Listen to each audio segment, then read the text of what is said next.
the philosophy of my confession.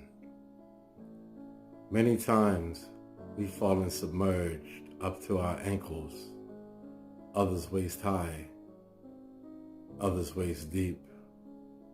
Several have it to the point where they can barely see, but like the majority, including me, have previously drowned by way of the unyielding emotion.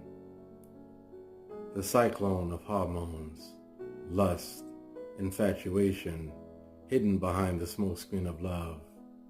Take time to slide down the razor blade in which I slid and crawl inside of my open wound of an undying cry for help. Stroll down my slippery staircase, stained with bitter tears, only to slip headlong into the bowels of my misery.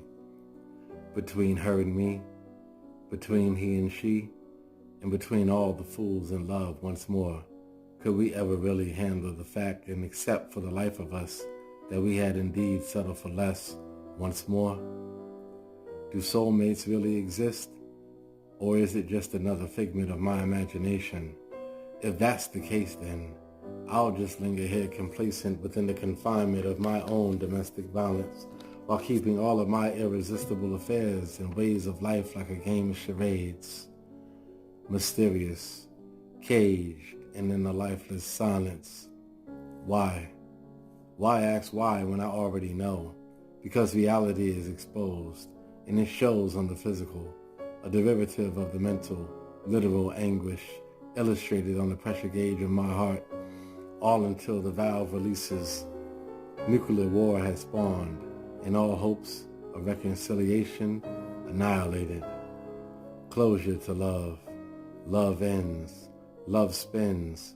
When love's pool for the fool opens, there we go again. Not only do we run, but dive in to go get it. The sad thing about it all is that we're so in love with it.